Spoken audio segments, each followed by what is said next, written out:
Get ready for action because the Chicago Cubs are on a tear. We start with the Cubs' incredible run, where the team has won 7 straight and 13 in a row at home, showing unbelievable momentum. We dive deep into how this team has moved 14 games relative to .500 and what that means for their season outlook. You won't want to miss this breakdown of their incredible performance. Here's a simple way to protect your phone without stress. This Allen 3-pack comes with tempered glass screen protectors, camera lens protectors, and an installation frame for an easier, cleaner fit. It's clear, case-friendly, and built to help guard against scratches and everyday bumps. Check the link in the comments to get it on Amazon. Next up, we look at the trade buzz surrounding the Chicago Cubs and the player most likely to be moved at the deadline. Bleacher Report has named Michael Conforto as the player who could be traded, and we'll explore why this hitter, despite his limited playing time, is generating serious interest for the Cubs' pitching depth. Now, we rewind to the action on the field where the Chicago Cubs tied and won a thrilling game against the Reds. We'll break down the key moments, from Jameson Taillon's performance to Michael Busch's walk-off heroics, and what this victory means for their overall standing in the division. And finally, we look at the massive history behind this win, as the Cubs celebrate their 799th walk-off win at Wrigley Field. We'll cover the record-breaking streaks and what this means for the team moving forward. Don't miss any of the latest Chicago sports news. Tap the star to add us to your favorites on Google News, and follow us on Twitter for more content. The Chicago Cubs are on a scorching hot streak, having secured 7 straight and 13 in a row wins at home, including a recent walk-off victory over the Reds. This remarkable run of form has propelled the team 14 games above .500, positioning them with a strong likelihood of reaching at least 90 wins this season. Analysts suggest that while early struggles can prompt concern, the current trajectory indicates the team is firmly on an upward trend. The team's performance has been characterized by grinding effort. While the offense struggled to consistently drive in runs, the team applied consistent pressure. Michael Busch delivered a game-tying home run in the 8th inning, a crucial moment in a game that ultimately ended in a 3-2 victory. Defensive plays also played a role, highlighted by an unusual play from Elly De La Cruz that prevented a potential error. On the pitching side, Jameson Taillon delivered a solid effort, managing to keep the team in the game despite allowing a long home run early in the outing. 4 relief pitchers combined to pitch 3 scoreless innings, limiting hits and walks. Statistically, the Cubs have shown significant momentum, with a 24.8% chance to win after 7 games in their recent stretch. This level of sustained performance has been seen before in the team's history, notably in 2016 and 1969.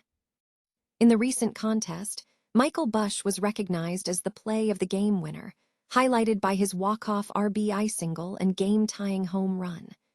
The Reds also had a standout performance with Connor Phillips, who ended a crucial inning with a force out.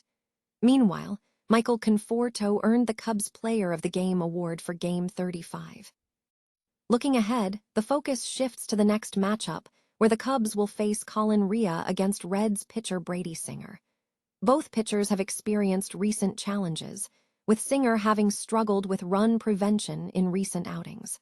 The Cubs continue to press forward, demonstrating a determined approach to their season. The Chicago Cubs are firmly in contention, currently sitting at 20-12 and leading the National League Central Division with a 2.5-game advantage over the St. Louis Cardinals.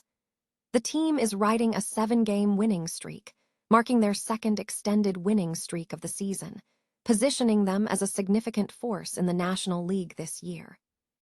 As the season progresses, the Cubs are actively assessing the trade market for additional pitching depth.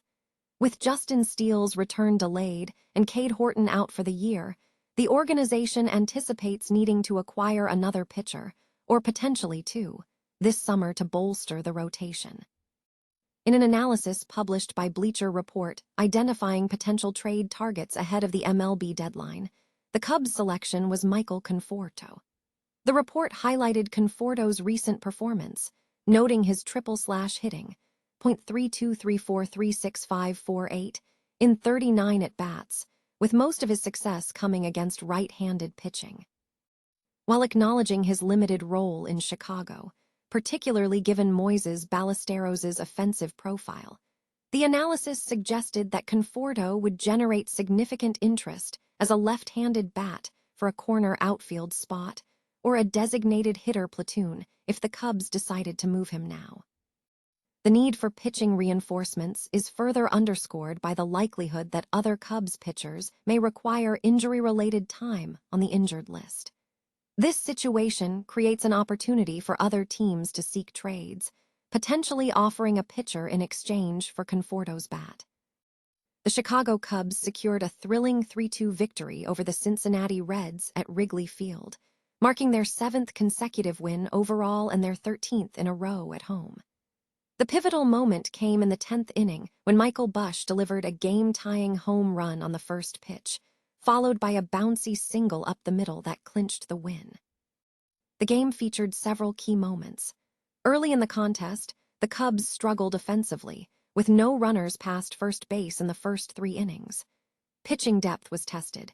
Jameson Taillon had a solid outing through the 6th inning, despite 2 solo home runs hit by J.J. Bleday and Nathaniel Lowe.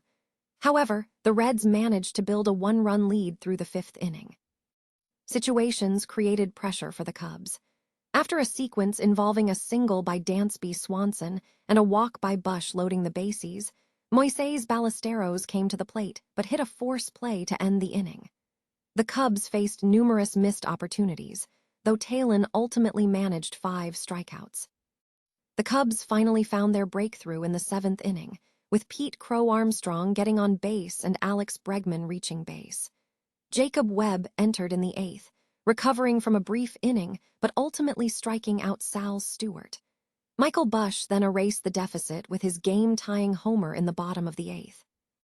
The 9th inning proved tense. Reds closer Emilio Pagan suffered a hamstring injury, necessitating a replacement. Jose Franco struggled with command, allowing a walk and then a subsequent walk, though Seiya Suzuki popped up and Swanson hit a sacrifice fly to send the game into extra innings. Ryan Rollison pitched the 10th inning effectively, striking out the first 2 Reds he faced and securing the final out. Busch's walk-off hit was the decisive factor, sending the Cubs to 8 consecutive wins and setting up a potential 14-game home winning streak. The victory solidifies the Cubs' lead in the NL Central, as they now trail the Cardinals while holding a commanding position over the Reds and other division rivals. Noi Dung Kai Tight. The Chicago Cubs secured a dramatic 3-2 victory over the Reds on Tuesday night, extending their winning streak to 7 games and achieving their 13th consecutive win at Wrigley Field. The game was a story of resilience, featuring several key moments that shifted momentum in the late innings. /N/N, the contest began with the Cubs struggling to gain traction, with Andrew Abbott and Jameson Taillon both having limited success through the 6th inning, despite Taillon recording 2 home runs. /N/N, the turning point came courtesy of Michael Busch. Taking over, Busch tied the game with an 8th inning home run before winning it with a decisive single up the middle in the 10th inning. /N/N earlier in the game, the Cubs faced challenges, including an ill-considered base running attempt by Matt Shaw in the 3rd inning that was overturned on review. The offense struggled initially, with no runners past first base in the first 3 innings.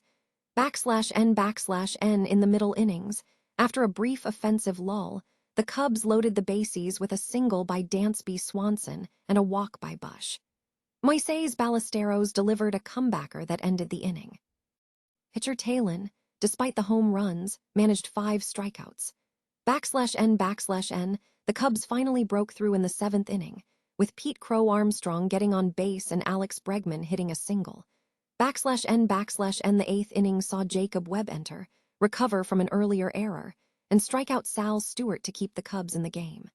Busch's game-tying homer in the 8th was pivotal. /N/N, the 9th inning proved tense. A scare occurred when Reds closer Emilio Pagan injured his hamstring, forcing Jose Franco to enter. Despite some trouble, the Reds managed to pull ahead, with Suzuki popping up and Swanson hitting to right field, sending the game to extra innings. /and Ryan Rollison pitched the 10th, managing to secure the final out. However, the game was decided in the bottom of the 10th when Michael Busch's hit, which drove in the winning run, sealed the victory. And this win marks a significant milestone for the franchise, representing the 799th walk-off win at Wrigley Field and the 904th in the modern era. The Cubs now lead the NL Central by 2.5 games over the Cardinals. And looking ahead, the Cubs are aiming for an 8-game series win and 14 straight home wins, with Colin Rea starting for the Cubs in the upcoming matchup.